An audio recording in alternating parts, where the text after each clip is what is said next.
Cleveland Clinic, Florida provides individualized treatment plans for excellent outcomes of health problems ranging from the most common to the most complex, even in cases considered untreatable by others. Cleveland Clinic, Florida. Every life deserves world-class care.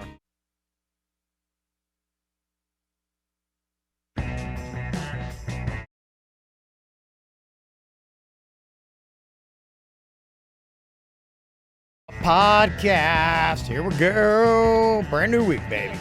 Yeah. Okay. Yeah, let me see here. Got an email from Jay Money from the 40. Said, hey, I download the podcast every day after the show, so I haven't listened yet to today. But y'all better not be trying to snake out of Virginia's pumpkin booty bit. People voted, and it was inarguable. No, I'm not going to snake out of it. I just have to find a new artiste. A new ass artiste, as it will. That's right. Artiste. So we're going to get that and get that thing going. Yeah.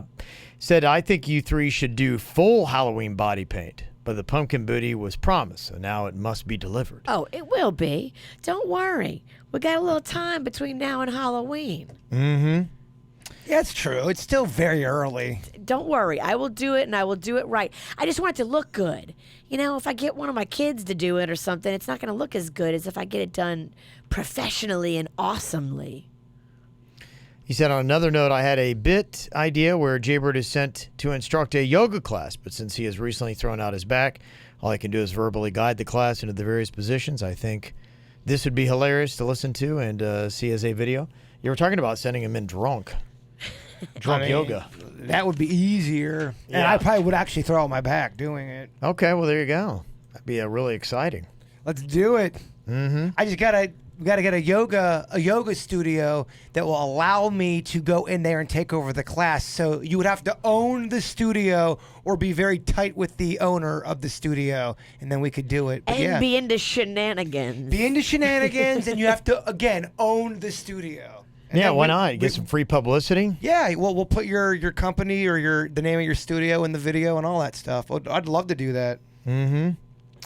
Let's see here. Got an email saying, I heard you talking a week or so ago. We all agreed that if a house has no decorations for Halloween, that means they're giving out crappy candy. But I'm calling BS on this. My house is never decorated, not even a paper pumpkin. But I give out full-size candy bars, Snickers, Twix, Reese's, Kit Kats. I spend my money, about $80 to $100 a year, on the good candy and not the decorations. I love seeing the kids and their parents' faces light up when they see the bowl of full-size candy bars sitting next to me.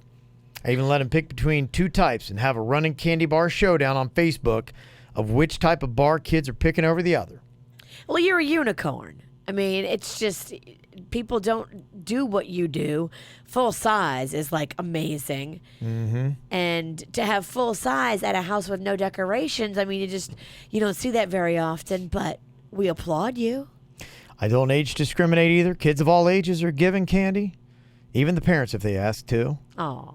I live next to a neighborhood that has a lower socioeconomic makeup, so even if they have no costume, they get candy because their family may not be able to afford something as simple as an orange shirt for them. I'll give them another candy bar if they've come through before. A few years ago, a couple of boys asked if they could get another. I said, I tell you what, come by at $8.50 and I'll leave the candy out. They did, and they each got 15 additional candy bars. Wow. Okay, there you go. Well, thank you, Tammy, from somewhere in Palm Beach County. There was a thing they had on Reddit. Worst things given out at Halloween. Oh my gosh. I remember there was this one house back in Lake Park. She was so old and she would give out pennies. She would. It was a thing. Pennies, raisins, cans of soup. Toothbrushes. Yep. That's some fucking bullshit. If you come at me with a toothbrush on Halloween, your fucking place is getting egged. My dad got a baked potato. A baked potato. Well, that's good. My brother got a can of biscuits. All right, I'm not hating that. I got a carrot once, somebody said. That's funny. Yeah, so there you go. I that's awesome because most people in my neighborhood, if they don't want to give you candy, they just won't answer the door. And so there's a lot of older people in my neighborhood. They turn their lights off and they don't answer the door, but the kids knocked on their door anyway. They just won't answer it. The creativity from these people is they go in the fridge and grab whatever they have and put it in the basket. Yeah, somebody said I got a scoop of ice cream once. Aww. No cup or cone, just a scoop of ice cream. That's awesome. You have to hold it. I'd get probably just right in your basket. It just melts all over your other candy. Somebody said my neighbor brought a full-size Hershey bar to the door.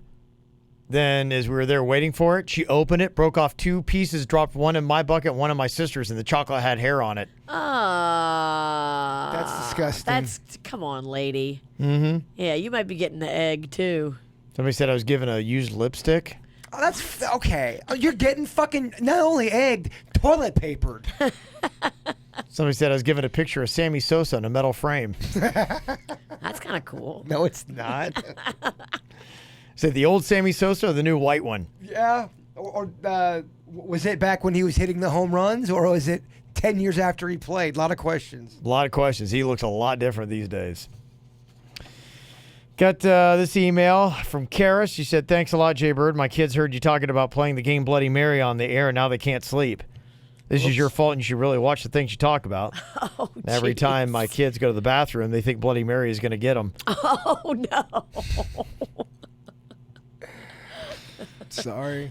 Be more like Kevin in Virginia and think before you speak. Oh, okay. I was fine until the fucking lecture at the end. Maybe you get it someday when you actually have kids. Okay. All right. Although you're getting pretty old to do that. Oh, then fuck that shit. Fuck that email. Damn. His swimmers are tired. She just kept going. Oh, man. It's pretty funny. And did not let up. Let me see this from an emailer. James and Stewart said, I heard you guys talking about the case where the kid killed his parents. Well, I personally know the kid who dialed 911 on him. Really? I know some details of the case. What are they?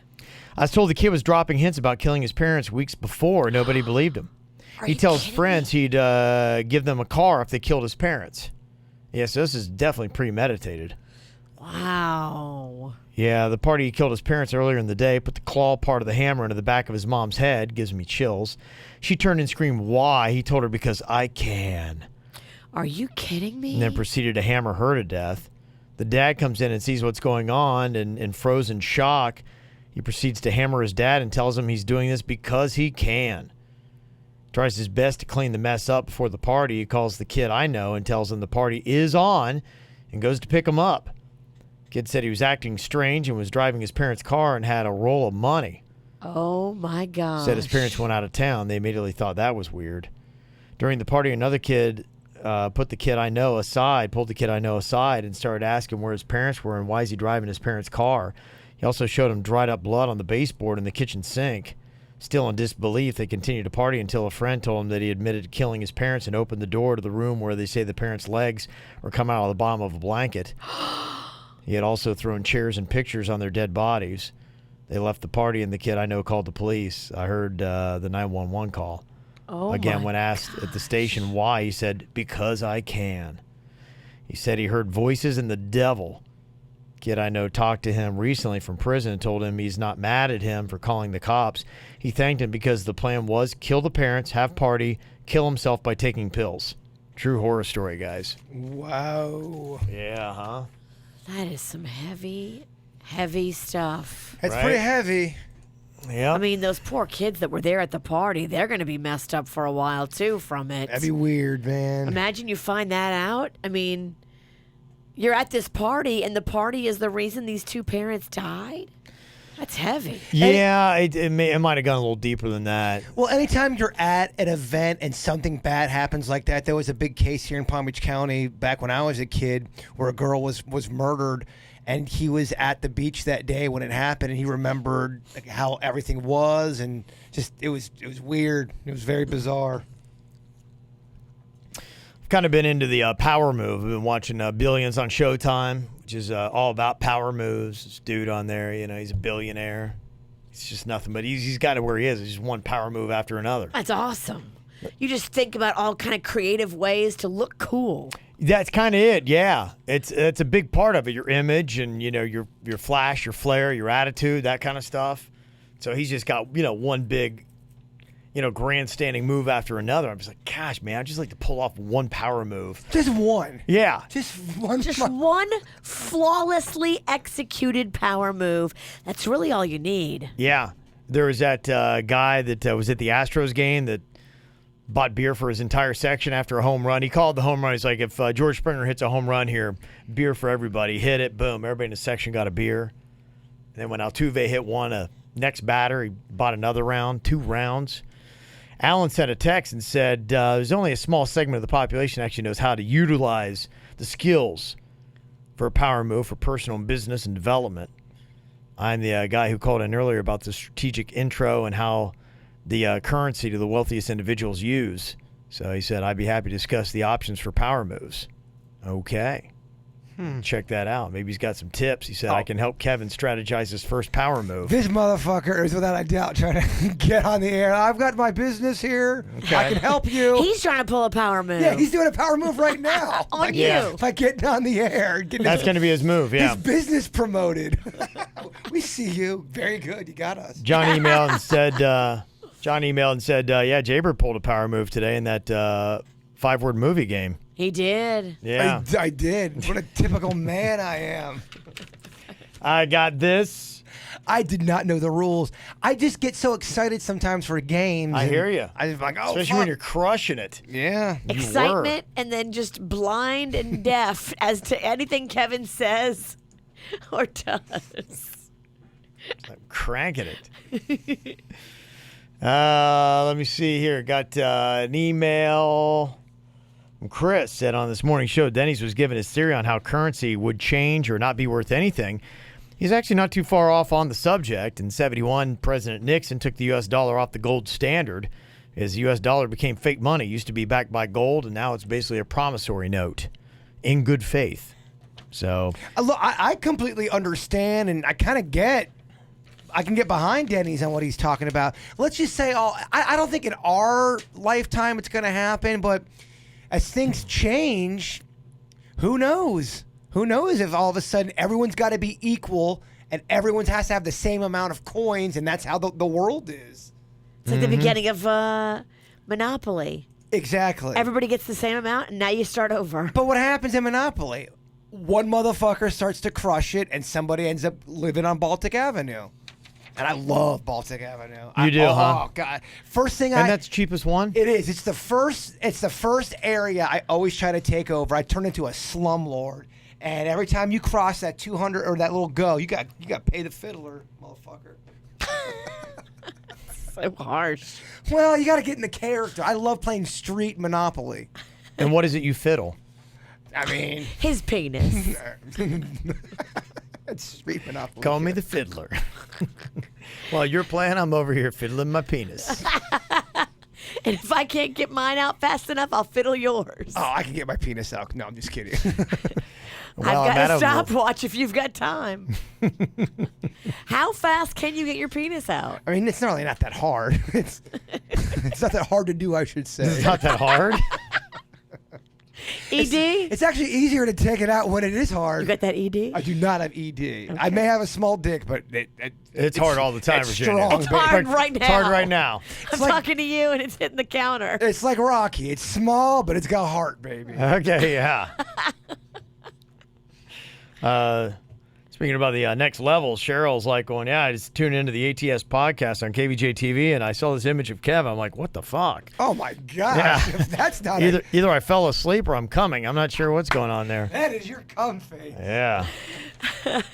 Yeah, baby. It's kind of disturbing. That angle is not flattering. No, it's not the best shot I've ever taken. Who's but lining up these angles? I don't know.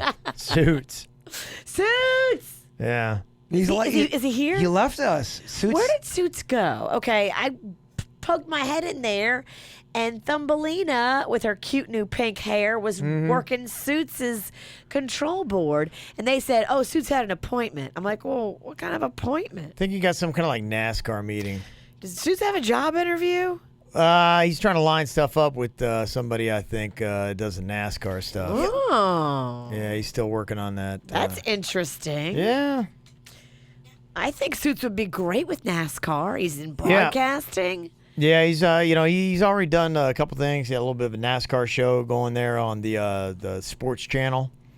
So I think that's kind of what it is. I think he's trying to set some stuff up for when they do the Homestead. Well, they got to fill a That's slot. in November. Yeah, that's coming up. Look at Suits. Major player in the NASCAR broadcasting Yeah, world. he is. He's working in Virginia. Good for him. Oh yeah. For him, that would be the perfect job because he loves radio, he loves broadcasting, and he loves NASCAR. Yeah, Leo approached me to see if I wanted to do an hour of just on the sports show, just me talking about 1980s baseball players. That's the entire hour. And he asked if I'd do that. Really? Fuck no. Oh. Hell no. It doesn't sound real promising. No, not at all. I mean, less people would tune in than tune into Kevin's show. Right. How's your cooking show? Oh, wait a minute. You only did one. I did two. You but did, where's the other one at? the second one, Panda said the audio's messed up. I know. You did 1.5. I did one and a. I know. I just did one. Yeah. Panda said the second one, the audio's all messed up. You were there when we filmed it. I was not there when I filmed it. Yeah, at the last crawfish boil, I filmed it. I was not at that crawfish boil. You were dancing around with Jim. I did not go to a crawfish boil with you. I have you on video dancing around. I'm telling you, I've not gone to a crawfish boil. What, at your place? Yeah. I don't know. I have man. pictures of you there. Then it sounds like Yeah, it sounds like you might need to prove in Virginia because he All right, is hold on, let me very find it. confident he was not at your crawfish boil. very fake. I got Yeah. pictures. He Dancing around crawfish. Oh, yeah, this crawfish dance party I went to. Yeah. Mm-hmm. I wouldn't lie to you. You were I don't think you're lying. I think you were drunk. Christopher said here, hey guys, I was wondering if you guys have ever heard Opie and Anthony talk about your interview with Rob Schneider. They spent about 20 minutes on you guys. They really like Jason, Kevin not so much. Also, I read somewhere that Howard Stern called Jason a jackass. Just wondering if you guys heard or read any of that. I did. I heard Howard Stern called me a dick face, actually. Dick face. Okay, Opie and that's a good Anthony, one. they did like me. They did not like Kevin. They thought Kevin was too... But their kind of show was they liked the fighting and all the drama and all that. Yeah, man, they had a little thing with Howard Stern, so whatever Howard Stern says, they're going to say pretty much the opposite, I think, right. is what they had going on. They had beef with him. They had us on too before, Yeah. even years before that, and they made fun of... They took Hell No to H2O, the song that I did, and I mean, for 2 minutes... just absolutely destroyed it, and me as a person and as a man.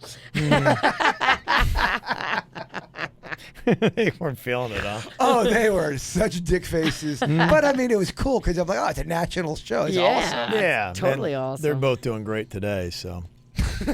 They broke up. No. They ended up hating each other. Yeah, Opie well, and Anthony. That's shocking, I mean, isn't it? hated each other. That's funny.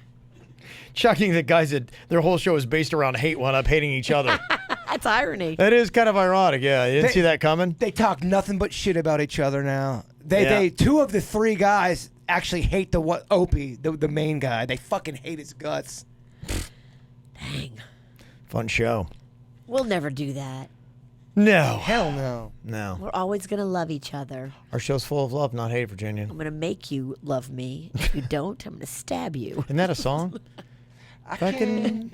I'm gonna make you love me. 'Cause if You could easily make that a don't- stalker song. Yeah. Yeah, you could. That is a song. Holy shit, that'll kick you right in the dick of emotions right there. Oh, man. Suggestion for sudden death: hairy new nail art is creeping people out on Instagram. It's long, like Barbie doll hair on the end of your fingernails. Ooh. See a photo of it there. That's Creepy. fun. Yeah. Okay. Well, there you go. A little sudden death idea. Also, Brent said, hey, I figured maybe you and your fans would find this interesting. My fiance sits on social media a little too much sometimes. So I did a little experiment. I deleted Facebook off my home screen. I got this message saying my screen time was down 41% last week just from deleting an app off my home screen. Yeah, 3 hours and 23 minutes a day. Really? That's crazy. Yeah. I guess if you spend time on all like that. Yeah, I really don't like Facebook. I am non-existent on, and like I saw like Somebody sent me a message about 3 weeks ago. I feel bad. They're like going, "Hey, would you come on my podcast?" And I didn't even respond. I'd never even check it. I just realized that. I mean, I just found out on Instagram that there's a thing in there. Your sent requests that there's messages in there. I didn't even realize that was. I'm so bad at social media. Yeah, Kevin. I'm getting worse. Like I don't even Instagram. I don't do Facebook. I really don't do. I do Twitter just to see what's going on because you can get news and quick on stuff I want to see. I apologize to the people from the last 18 months of emails I did not get back to them on. Yeah. There's a lot. Yeah, I think a lot of people are just, I don't know. I'm just over it. Well, you're over it because, first of all, it's a bit of a side job on top of already a full-time job. But then, too, people are fucking assholes on social media. Yeah. And it's to the point where you're arguing with people. I did it over the weekend. I was arguing with somebody that meant nothing about my dog being fat. Yeah. And I'm it now, just burns you out. I'm in this, I'm like, fuck this, man. My dog's not fat. I'm a good owner. And it's this whole thing. It's emotionally exhausting. It is. And there's feels like the reward is less and less, and the exhaustion and anguish is just more and more. And it's just like, I'm just over it. Yeah. I'm totally with you on that. I think a lot of people are becoming that way. I think so. Yeah, it's like, because you used to get like, oh, this is cool. There's interaction and the likes and all that kind of stuff. And then it's just really taken a turn over the last couple years. It's just like, yeah, I'm good. All right, I found a video for you of you at my last crawfish boil. I mean, is that why you were so fucking quiet for the last 10 minutes? That's all I She have had to to prove her point, yeah. I was just going to show you. That's all you got to do. That's all I have to do? Yeah. Okay. Oh, my gosh. This is the easiest shit. You've solved the puzzle, how to shut Virginia up. There's you dancing around at my crawfish boil. There's the crawfish. This is not a very Crawfish. Bird. Crawfish. Yeah. It's not. No. This sounds like a very rigged case. He's dancing. Not buying it, huh? Very poorly dancing. I mean, just not coordinated. Mm-hmm. Now she's in Whatever. attack I mode. will have another dance contest with you any fucking time. I beat you every time. No, you didn't. Oh, Kev, can we do a dance contest, please, again? I've actually, since I've lost a little bit of weight, Yeah. I'm moving a lot quicker these days. Okay. Mama, I don't want it. I need it. All right. Just tell me where and when, baby. Tomorrow. Okay. Tomorrow, dance contest on the regular show. Let's do this shit. Oh, skirt? Yeah. Okay. Nobody else tomorrow's going to be doing a dance contest on the radio, I promise you. Well, by the way, it's not the first time we've done that. I found an old YouTube video where I am in a dance contest with some other guy on the actual air, and it went on for a good 7 minutes. Was that the one where you humped the plant? That's the one where I did a back flip into the plant and broke the root of the plant into my stem. Still have the mark. Engineer Keith said, hey, you might want to check out the Beauty and the Beef at the mall at Wellington Green. It sounds like they've got one of those things where if you eat a certain amount, you get your face on the wall. I like those kind of places. Yeah, Beauty and the Beef. There you go. Sounds like you'll be taking a big shit the next day. I mean, the meatiest shit ever. Beauty and the Beef. It sounds like a lot of fun, huh? It's going to be so heavy. Oh, that's so much beef. Don't eat that and try to be in a dance contest. No way. Don't eat that and go on a date. You'll be making out and farting the whole time. Let's say, hey, I got Frank. Said, I'm 30 years old and I have PTSD. I was involved in a semi-truck rollover accident about 2 years ago. A guy hit me about 75 miles an hour, rolled my semi-truck over, and I slid down a hill hitting trees and other things, and I woke up. Oh, my gosh. Had a tree branch that came through my windshield, almost went through my head. Since my accident, I haven't been the same. I'm young and I don't know how to deal with the issue. I would like to get your guys' advice. I think the best thing is you guys just got to find some kind of therapy. There are a lot of people that can understand that and talk through it and work through it. I don't know the processes on that. So what if you are somebody that has gone through that, you've also done therapy, and because therapy doesn't always work, and I'm a big believer of therapy and love it, but it doesn't work for everybody. What do you do then? You got to find support groups. You got to find people that have been through it and are coming through the other side. there's got to be accident victim support groups. You're 110% right about that. Yeah. Having people support that's been Yes. through it, that get it, and you're right, that have gone through the other side. And maybe they've been, 10 years removed from their accident where you're only like a year removed from yours. Mm-hmm. And they can help you. They can tell you the things that worked for them. We're all just looking for a little hope. Yes. And, Yep. and a little companionship and people that can understand you. And I was watching this documentary about 9/11 and how people who survived 9/11, it was, 2 months after, and they were the survivors of it, and they started a group. And when they started this group, they realized by talking to other people who they had never met before, who was in the same exact situation, they said just by talking that first day, they automatically felt on the road to recovery. Now, it was a long road. That was true. the beginning stages of just being with somebody that knew what that they went through. they share your same fears and concerns, and they share your same pain and anguish. And Yep. there's something to be said for the human spirit. It loves that bond of, okay, we went through this together, and you're okay, I'm okay. Yeah, we were built for connection. Yeah. You see that a lot with people in the kidney world, with the donating the kidney. They don't know each other, but if they either find out you've donated or you've gotten a kidney donated,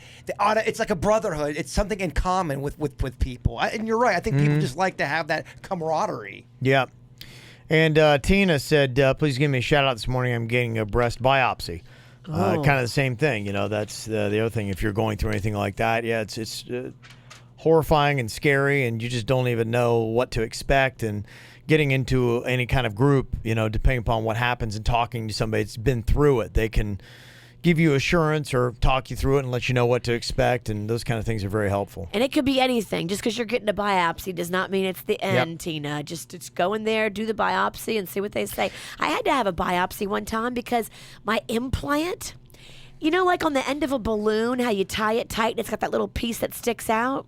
So implants have a little piece that sticks out.